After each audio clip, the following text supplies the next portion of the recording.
가톨릭 성경 365일 말씀으로 살아가기. 오늘은 열왕기 상권 9장에서 11장까지입니다.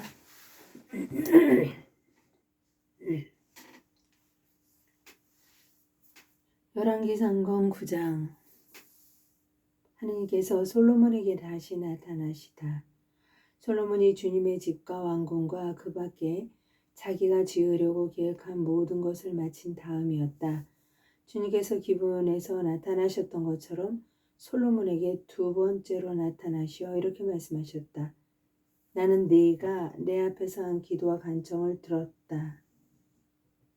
네가 세운 이 집을 성별하여 이곳에 내 이름을 영원히 두리니 내 눈과 내 마음이 언제나 이곳에 있을 것이다.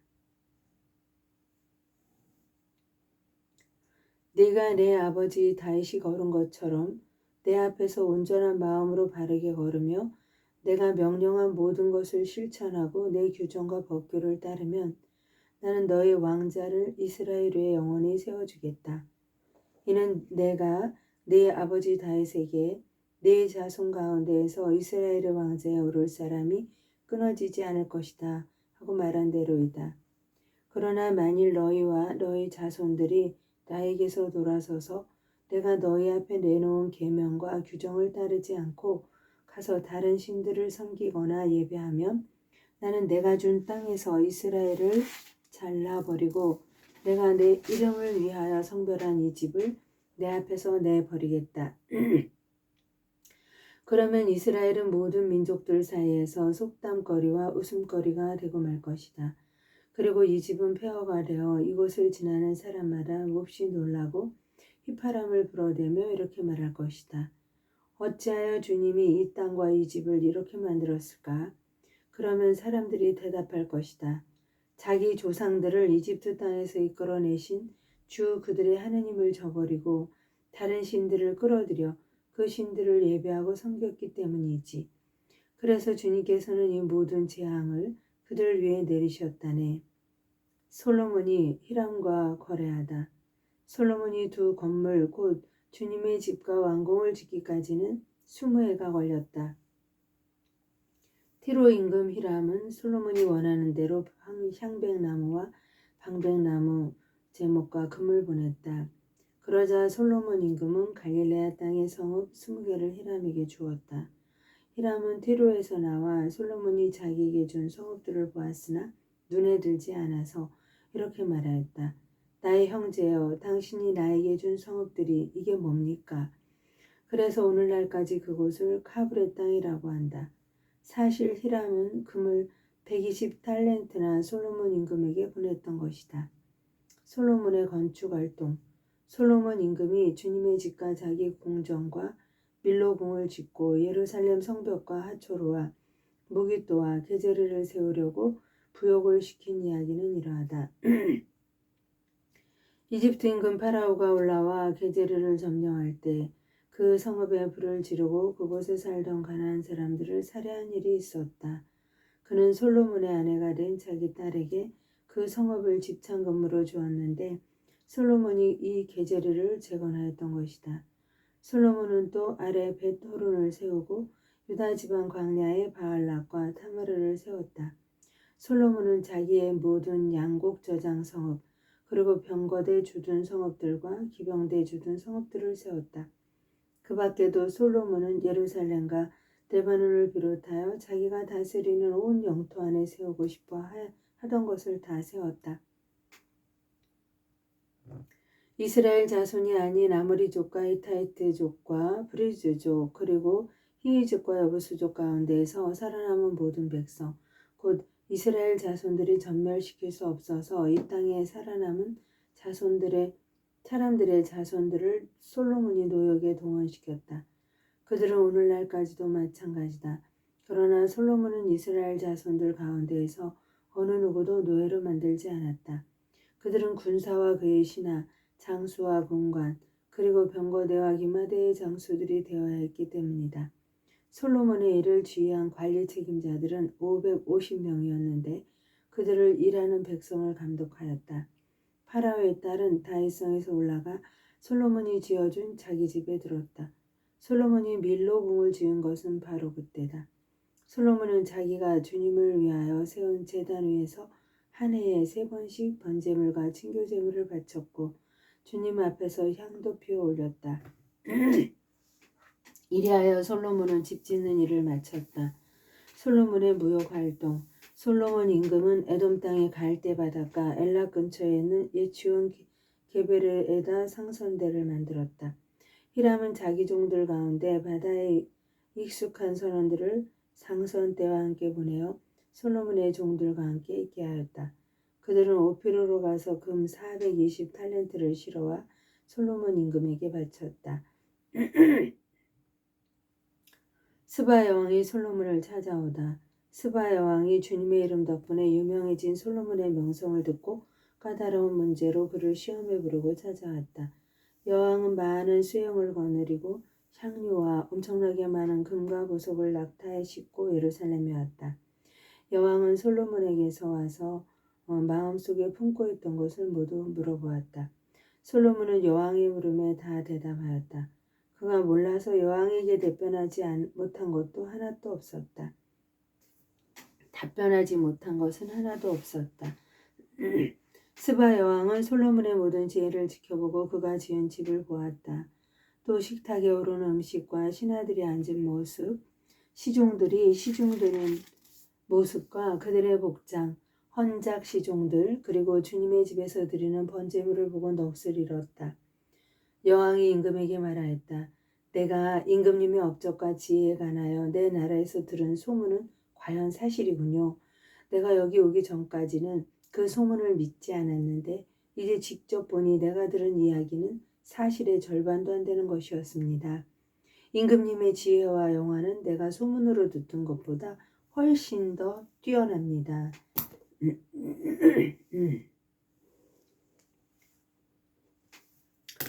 임금님의 부하들이야말로 행복합니다.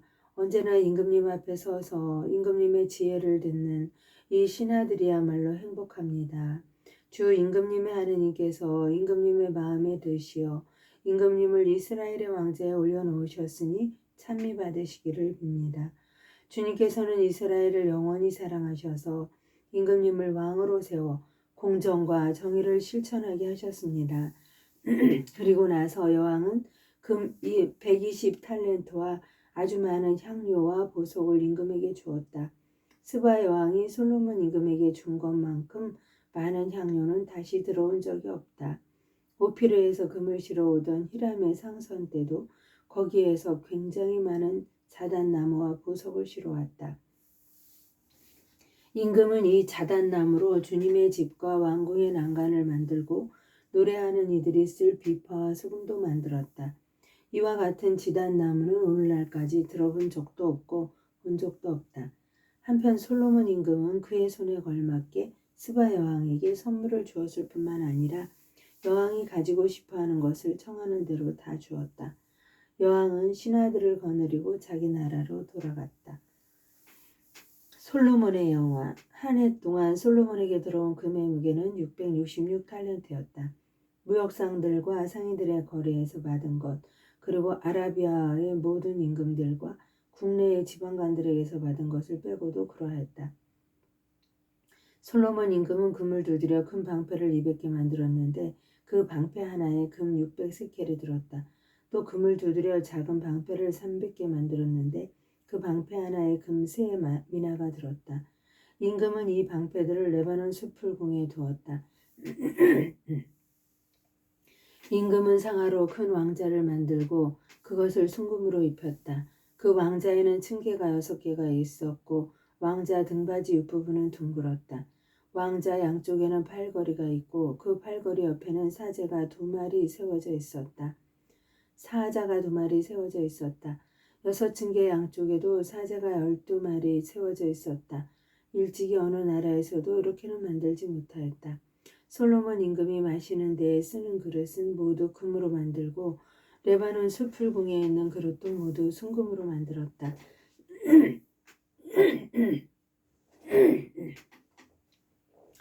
은으로 만든 것은 하나도 없었다. 솔로몬 시대의 은은 가치 있는 것으로 여기지도 않았다.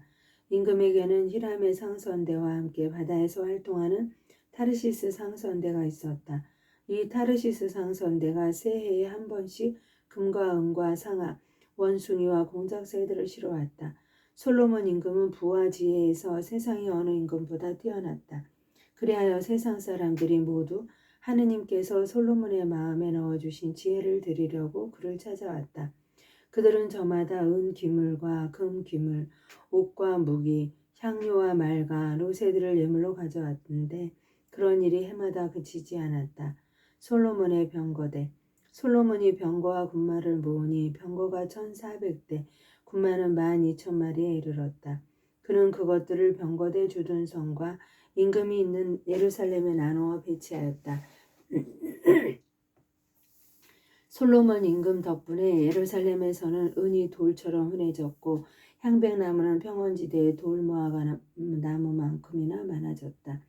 솔로몬은 이집트와 크웨에서 말들을 들여왔는데 왕실 무역상들을 통하여 크웨에서 일정한 가격으로 사들였다. 병거는 한 대에 은 600세켈, 말은 한 마리에 은 150세켈을 주고 이집트에서 들여왔다가 왕실 무역상들을 통하여 히타이트의 모든 임금과 아람 임금들에게 되팔았다. 솔로몬이 하느님에게서 돌아서다. 솔로몬 임금은 파라오의 딸뿐 아니라 모압 여자와 암몬 여자, 에돔 여자와 시돈 여자, 그리고 히타이트 여자 등 많은 외국 여자를 사랑하였다. 이들은 주님께서 일찍이 이스라엘 자손들에게 이렇게 경고하신 민족의 여자들이었다. 너희는 그들과 관계를 맺지 말고 그들도 너희와 관계를 맺지 못하게 하여라. 그들이 반드시 너희 마음을 그들의 신들에게 돌려놓을 것이기 때문이다.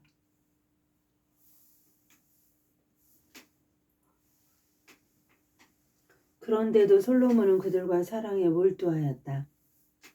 솔로몬에게는 왕족 출신 아내가 700명, 후궁이 300명이나 되었다. 그 아내들은 그의 마음을 돌려놓았다.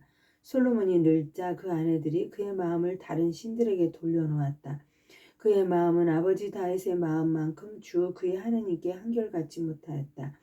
솔로몬은 시돈인들의 신 아스타롯과 암몬인들의 혐오스러운 우상 밀콤을 따랐다. 이처럼 솔로몬은 주님의 눈에 거슬리는 악한 짓을 저지르고 자기 아버지 다윗만큼 주님을 온전히 추종하진 않았다.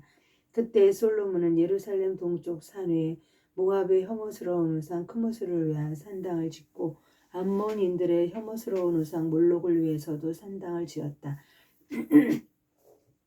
이렇게 하여 솔로몬은 자신의 모든 외국인 아내를 위하여 그들의 신들에게 향을 피우고 제물을 바쳤다. 주님께서 솔로몬에게 진노하셨다. 그의 마음이 주 이스라엘의 하느님에게서 돌아섰기 때문이다. 그분께서는 그에게 2번이나 나타나시어 이런 일, 곧 다른 신들을 따르는 일을 하지 말라고 명령하셨는데도 임금은 주님께서 명령하신 것을 지키지 않았던 것이다. 그리하여 주님께서 솔로몬에게 이렇게 말씀하셨다. 네가 이런 뜻을 품고 내 계약과 내가 너에게 명령한 규정들을 지키지 않았으니 내가 반드시 이 나라를 너에게서 떼어내어 너의 신하에게 주겠다. 다만 네 아버지 다윗을 보아서 내 생전에는 그렇게 하지 않고 네 아들의 손에서 이 나라를 떼어내겠다. 그러나 이 나라 전체를 떼어내진 않고 나의 종 다윗과 내가 뽑은 예루살렘을 생각하여 한 지파만은 네 아들에게 주겠다. 솔로몬의 적들. 그래하여 주님께서는 에돔 사람 하닷을 솔로몬의 적대자로 일으키셨다. 하닷은 에돔의 왕손이었다. 전에 다윗이 에돔에 있을 때 군대의 장수 요압이 살해당한 이들을 묻으러 올라갔다가 에돔 남자들을 모두 쳐 죽인 일이었다. 요압과 온 이스라엘은 에돔 남자들을 모두 전멸시킬 때까지 6달 동안 거기에 머물렀다. 그러나 하닷은 자기 아버지의 신하인 몇몇 에돔 사람들과 더불어 이집트로 달아났다. 그때 하닷은 어린 소년이었다. 그들은 미디안을 떠나 파란에 이르렀다. 그리고 파란에서 장정 몇 사람을 데리고 이집트로 그곳 이집트 임금 파라오를 찾아갔다. 파라오는 그에게 집을 주고 양식을 대주겠다고 약속한 다음 땅도 주었다. 하닷이 파라오의 눈에 썩 들어 파라오는 자기 처제 곧 타흐푸네스 왕비의 동생을 그에게 아내로 주었다. 타흐푸네스의 동생은 하데색의 아들 그누밧을 낳아 주었는데 이 아들을 타흐푸네스가 파라오의 궁에서 길렀다. 그리하여 그누밧은 파라오의 궁에서 파라오의 왕자들과 더불어 지냈다. 하닷은 다윗이 자기 조상들과 함께 잠들고 군대의 장수 요압도 죽었다는 소식을 이집트에서 듣고는 파라오 임금에게 제 고향으로 돌아가게 저를 보내주십시오 하고 청하였다. 그러자 파라오는 나와 함께 있으면서 무엇이 부족하여 네 고향으로 가려고 애쓰느냐 하고 물었다. 하닷은 부족한 것은 없습니다만 제발 저를 보내주십시오 하고 청하였다. 하느님께서는 또 엘야다의 아들 르존을 솔로몬의 적대자로 일으키셨다. 그는 자기 주군인 초바 임금 하닷 에제르를 버리고 달아난 자다. 그는 사람들을 모아 약탈대의 두목으로 되었는데 다윗이 그들을 죽였다. 그러자 르존은 다마스커스로 가서 거기에 정착하고는 다마스커스의 임금이 되었다. 르존은 솔로몬이 살아있는 동안 내내 이스라엘에 대적하여 하닷이 일으킨 재앙에 재앙을 더하였다. 그는 아람의 임금이 되어 이스라엘을 멸시하였다. 여로보암의 반란을 예고하다. 느밧의 아들 여로보암은 칠레다 출신의 에프라임 사람이었고 그의 어머니 이름은 추루아인데 과부였다. 그는 솔로몬의 신하였는데 임금에게 반기를 들었다. 그가 임금에게 반기를 든 사정은 이러하다. 솔로몬이 밀로궁을 세우고 자기 아버지 다윗의 성에 갈라진 틈을 막을 때였다. 여로보암이라는 사람은 힘센 용사였다. 솔로몬은 그 젊은이가 일하는 것을 보고 그를 요셉 집안의 모든 강제 노동의 감독으로 임명하였다. 그때 여로보암이 예루살렘에서 나가다가 실로 사람 아히야 예언자를 길에서 만났다. 그 예언자는 새 옷을 입고 있었다. 들에는 그들 둘뿐이었는데 아히야는 자기가 입고 있던 새 옷을 움켜쥐고 12조각으로 찢으면서 여로보암에게 이렇게 말하였다. 이 10조각을 그대가 가지시오. 주 이스라엘의 하나님께서 이렇게 말씀하셨소. 이제 내가 솔로몬의 손에서 이 나라를 찢어내어 너에게 10지파를 주겠다. 그러나 한 지파만은 나의 종 다윗을 생각하여 그리고 이스라엘의 모든 지파에서 내가 뽑은 예루살렘 도성을 생각하여 그에게 남겨두겠다. 이는 그가 나를 버리고 시돈의 신 아스타롯과 모압의 신 크모스 암몬 자손들의 신 밀콤을 예배하였기 때문이다. 그는 자기 아버지 다윗과는 달리 나의 길을 걷지 않고 내 눈에 드는 옳은 일을 하지도 않았으며 나의 규정과 법규를 지키지도 않았다. 그러나 내가 뽑은 나의 종 다윗, 나의 계명과 규정을 지킨 그를 생각하여 솔로몬이 살아있는 동안에는 이 나라 전체를 그의 손에서 빼앗지 않고 그를 계속 통치자로 앉혀두겠다. 그렇지만 그의 아들 손에서 이 나라를 빼앗아 10지파는 너에게 주고 한 지파는 그의 아들에게 주겠다. 그리하여 나의 종 다윗에게 준 등불이 내 앞에 내 이름을 두려고 뽑은 도성 예루살렘에서 언제나 타오르게 하겠다. 내가 너를 데려다가 네가 원하는 모든 지역을 다스리게 하리니 너는 이제 이스라엘의 임금이 될 것이다. 네가 만일 나의 종 다윗이 한 것처럼 내가 명령하는 바를 모두 귀담아 듣고 나의 길을 걸으며 내 눈에 드는 옳은 일을 하고 내 규정과 계명을 지키면 내가 너와 함께 있겠다. 또한 내가 다윗에게 세워준 것처럼 너에게도 굳건한 집안을 세워주고 이스라엘을 너에게 주겠다. 이렇게 나는 다윗의 자손들을 벌하겠다. 그러나 언제까지나 그렇게 하지는 않을 것이다. 그러자 솔로몬은 여로보암을 죽이려고 하였다. 여로보암은 일어나 이집트로 달아나서 이집트 임금 시삭에게 갔다. 그리고 그는 솔로몬이 죽을 때까지 이집트에 머물렀다. 솔로몬이 죽다. 솔로몬의 나머지 행적과 그가 한 모든 일과 그의 지혜에 관한 것은 솔로몬의 실록에 쓰여 있지 않은가? 솔로몬이 예루살렘에서 온 이스라엘 다스린 기간은 40해였다. 솔로몬은 조상들과 함께 잠들어 자기 아버지 다윗의 성에 묻히고 그의 아들 르호보암이 그 뒤를 이어 임금이 되었다. 하나님의 영광을 위하여 성모님과 함께 감사드리며 봉헌하나이다.